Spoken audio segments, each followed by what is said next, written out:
What is good, everyone? I am Zayas, and today I'm doing a little bit of a different video. Today, I'm kind of just going to shove a bunch of things that I need to talk about on the channel all into one video. So first of all, I'm going to talk about hitting 100 subs.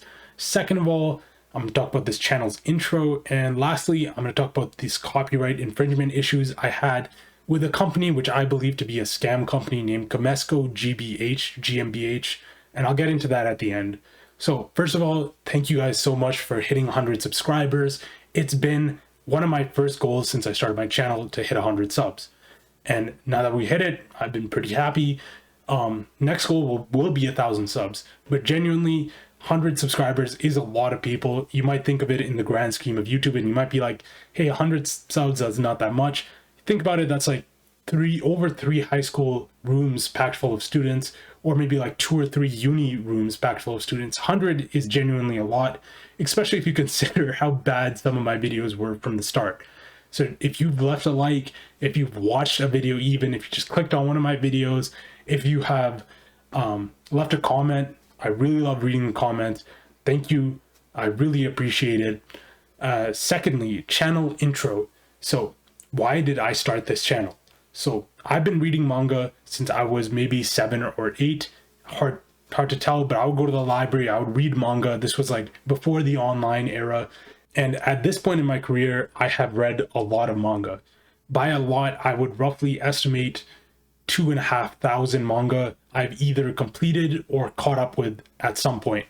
Now, maybe I'm not caught up anymore, and there's tons of other series I still have yet to read in my library. But yeah, roughly 2,500, somewhere in between 2,000 and 3,000. That is how many series I've read. And while I was growing up, and I would go online, try to find manga videos, try to find stuff about manga, just like manga communities in general. I felt like they were really small and very niche, which I always thought was kind of sad, because there's tons of series out there which deserve a lot of publicity, but you go online and there's close to zero discussion about them. Now, of course, we can talk about like the top 10, 20, or 30 series in terms of popularity. And yeah, those series are getting tons of discussion, crazy amounts of discussions actually, and they don't need that much more. But when it comes to anything outside of that, once you get to like even like a series which you might say is like top 100 in popularity, there's such like a drastic drop off in the number of people talking about these series, promoting these series, or just like discussion about these series in general, which I always thought was kind of sad.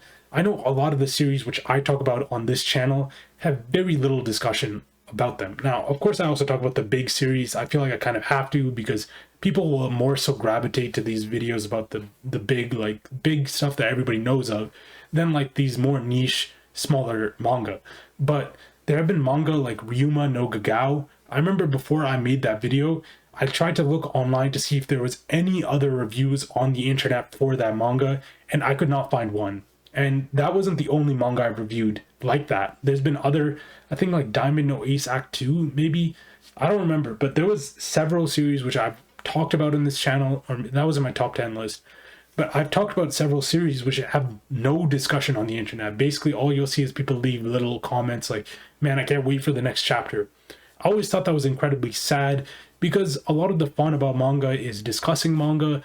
A lot of the fun about it is like, I really like this part. If you go talk to your friends about some big series like One Piece, you're going to have more fun than just reading the series, putting your phone down and forgetting about it, right? So I kind of want to contribute to help the community a little bit, and I chose to do manga reviews. Now, why do I do manga reviews and not other form of manga content? Well, basically, there's 3 forms of manga content that I feel like are popular on the internet. And number 1, I think there are people who do these manga collection videos or manga collector videos, manga hauls even. And I personally do not own that much manga. I own like a couple volumes of Berserk, a few volumes of Berserk, Vagabond, and I'm not that big of a collector. Now, of course, I love to read manga in person, but I feel like the collector community and the reading community is kind of separate. It's not entirely separate. Of course, there is overlap, but the people who collect manga sometimes don't read manga, or they'll only read manga that they collect. And people who read a lot of manga are just Like, some people do collect, of course. They'll collect their favorite series, but they're not necessarily collectors. So I didn't want to do that because I'm not a collector. Second type of manga content people will make are these manga videos which are very clickbaity. Now, I'm not saying that with a negative connotation. It's just kind of like how it is. There are these videos which have like they have great titles, they have great thumbnails, but you'll click on them and the video is like not that great, in my opinion, right? But these videos drive like a lot of new manga fans into manga. They do a good job of getting the name of manga out there, right? But personally, I had a lot of disappointing experiences with these videos, because I would click on a video being like, man, this guy's talking about like, this is the craziest manga you've never heard of, and then he's talking about a manga which is incredibly popular, right? So if you're like a more experienced person or have a lot more experience reading manga, you might be a little disappointed by these types of videos. So I didn't want to make those types of videos. And thirdly, there are people who actually do great manga analysis slash manga reviews online. But the thing that always ends up happening, I feel like, is you'll find somebody, they're making some great content. They might be like a smaller channel, and eventually they'll stop making content. Now, of course, manga isn't like the biggest or like most popular thing in the world. So obviously you're going to be getting like much less views. You're not going to be getting as much money if people like people don't have much incentive to talk about manga online, and eventually your channel will drop off, right? So I always found it quite sad that there are people making great content, but they might stop. And I was like, okay, what if I made a channel where I made only reviews? And that's what I did. The one thing that I really like about reviews when compared to other mediums is that, one, you kind of like get people to be able to engage with it, right? So when people see what I say, your opinion may not necessarily be my opinion, right? But when you see what I say, you might disagree with it, you might agree with it, you might kind of see where I'm coming from. It might change your perspective on the series. And even if I'm saying something negative about a series you like, it may even cause you to like that series more. So the reason I'm not making these videos is not to make you agree with me, but it's to help you like enrich your experience with manga, basically. So if you come watch my videos, and if you watch some of my videos and you find me talking about some stuff that I liked that you didn't notice, maybe when you go back, you'll like it even more. So it's not necessarily just about like, you have to agree with me. Now, the added benefit to this is people can also discover manga through my channel. If you haven't heard of a manga and you see me talking about on my channel, whether it's positive or negative, if it sounds like it's something up your alley, you might be wanting to go check it out, right? So there's a lot of benefits, I feel like, to manga reviews. Obviously, I take a little bit of inspiration from Anthony Fantano with the rating system. I feel like he has a great rating system because, you know, it gets pretty detailed, but it's not that detailed. Like some rating systems, you give stuff like a 7.1 or a 7.2, right? Like a 7.1 and a 7.2 are the same thing. But with him, he just says light 7, like light 7 is a low 7, right? So that kind of makes sense to me. That's why I use that rating system. But obviously, I just take inspiration from like internet reviewers in general. Anybody who's reviewed stuff on the internet, right? You kind of know the format. You kind of know how people talk about stuff. So yeah, last thing I do want to talk about is the copyright issues. So basically, I had a run-in with this company called Comesco GBH. Now, you may have gotten copyrighted by this company too. Who knows? But they copyright tons and tons of anime and manga content online, right? They'll copyright stuff for Studio Ghibli. For me, they copyrighted Ragna Crimson. I've seen them copyright Toilet Bound Hanako. Now, a lot of people believe that this is a legitimate site operating out of Germany. And now that is almost guaranteed to not be true, right? I can't guarantee you that this is not true, but 99.99% sure I'm 99.99% sure this company is illegitimate. So these guys operate out of Germany, but they're actually from the Philippines. Actually, the majority of them are from the Philippines. Some of them are from other places in SEA. It's very easy to find their information online. I'm not going to dox them, but you can see what they do. And they are web developers. They are not actually doing stuff for copyright.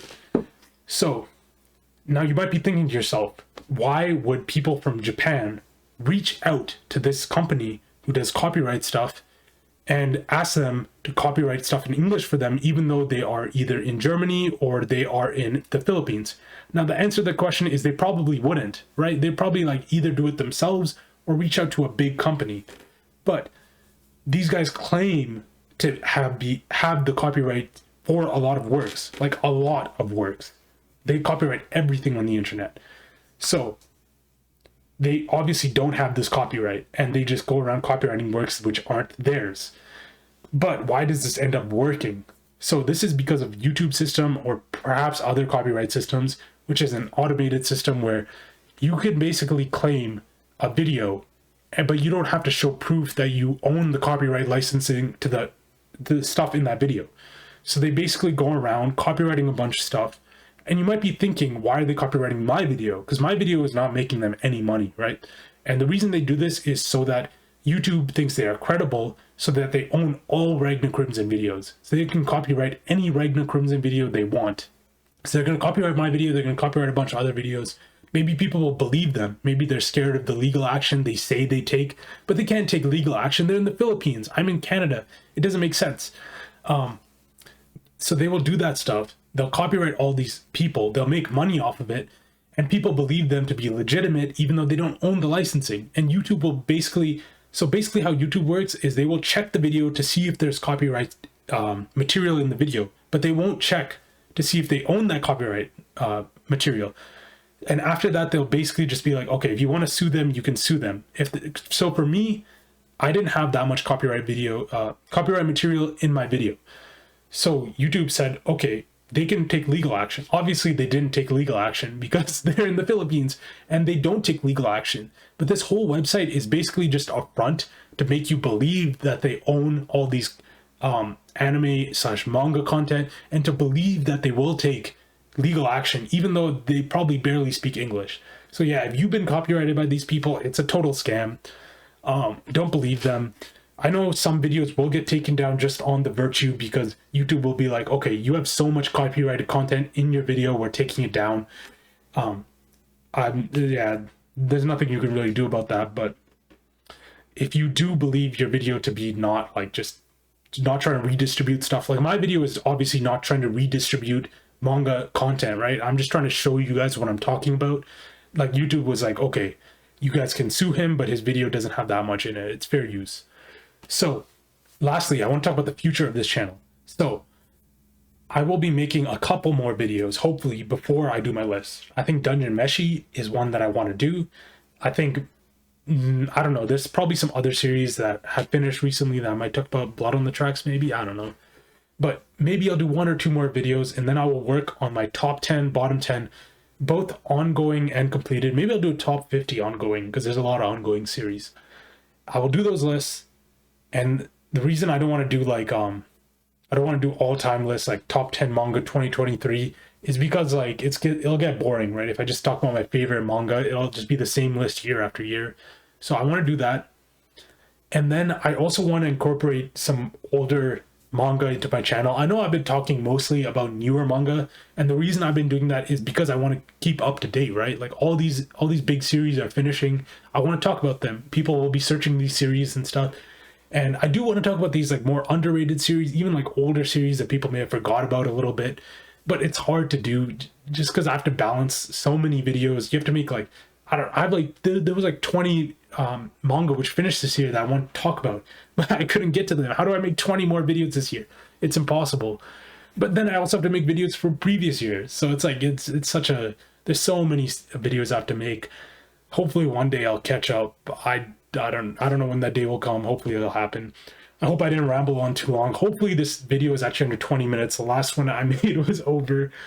Thank you for watching this video, and I will see you in the Dungeon Meshi review.